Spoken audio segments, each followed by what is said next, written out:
Je vous en parlais en début d'édition, une feuille de route d'un coût de 112 milliards de francs CFA.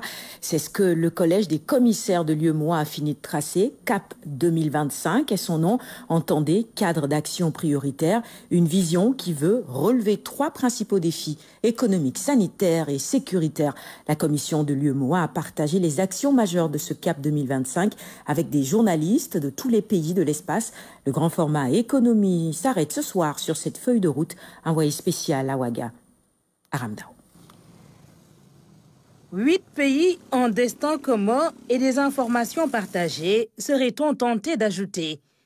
Ces journalistes, venus de tous les pays de l'UEMOA, ont convergé à Ouagadougou pour apprendre d'un cap, cadre d'action prioritaire, feuille de route de la nouvelle équipe qui a pris fonction en mai 2021. Évidemment, le CAP 2025, c'est une boussole que nous avons tracée dès notre arrivée à Ouaga, à la commission, à la tête de la commission. Le collège a très vite donné des orientations pour bâtir ce CAP 2025. Donc, il trace un peu notre vision pour les 4 prochaines années. La durée de notre mandat. Parce que quand nous arrivons en tant que collège, évidemment, il faut qu'on ait une boussole, qu'on ait des orientations pour pouvoir travailler. D'autant plus que nous sommes arrivés à un moment où tous les documents de planification qui existaient au niveau de la commission étaient à leur terme. Donc il fallait tout de suite, pour se mettre au travail, avoir au moins une boussole. Et ça a été le cas de CAP 2025 que nous avons élaboré avec nos collaborateurs. Ça aussi, c'était un défi que nous avons pris et que nous avons pu, je crois, en tout cas relever. D'un coût de 112 milliards de francs CFA, ce CAP 2025 est bâti autour de 3 axes clés: approfondissement des bases de l'intégration, amélioration de l'efficacité des interventions sectorielles et gouvernance institutionnelle. Un cap transversal et plein de lumière. L'Union a adopté une stratégie de développement de pôle énergétique. Les enjeux sur la stratégie, c'est qu'à terme, à l'horizon 2033, que l'Union dispose d'une énergie suffisante pour non seulement l'accès aux services des populations, et aussi pour notre économie, notamment l'industrie. L'Union a identifié 3 pays chefs de file de ces pôles énergétiques: la Côte d'Ivoire, le Niger et le Sénégal.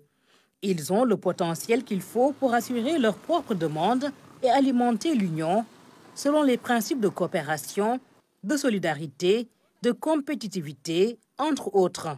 Tout dernièrement, quand on parlait avec les autorités, certaines autorités du Sénégal, tout le potentiel gazier sera orienté vers la production d'énergie électrique. Donc vous avez vu que les grandes découvertes sont très énormes au Sénégal.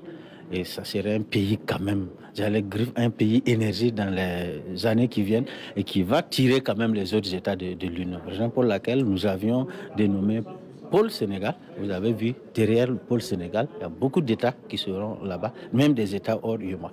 Le fin mot reste l'épanouissement des peuples de l'Union dans tous les domaines. Pour cela, combler les déficits d'infrastructures économiques est aussi un impératif. L'UEMOA mise sur l'encadrement des partenariats publics-privés, présentés comme une alternative au financement de l'économie.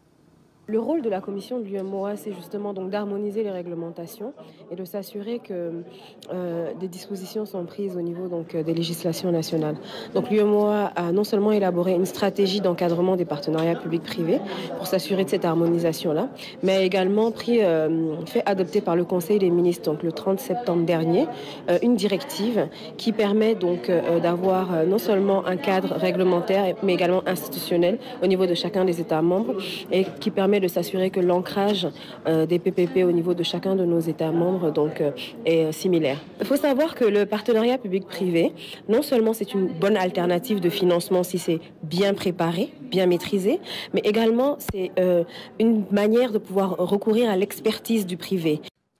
PPP, énergie, paix et sécurité, économie numérique, information agricole, transport. Le collège des commissaires fait de l'ensemble de ses actions ses priorités. À côté de CAP 2025, la Commission réfléchit sur une autre vision plus long terme. L'objectif reste de répondre aux attentes des 130 millions d'habitants de l'espace.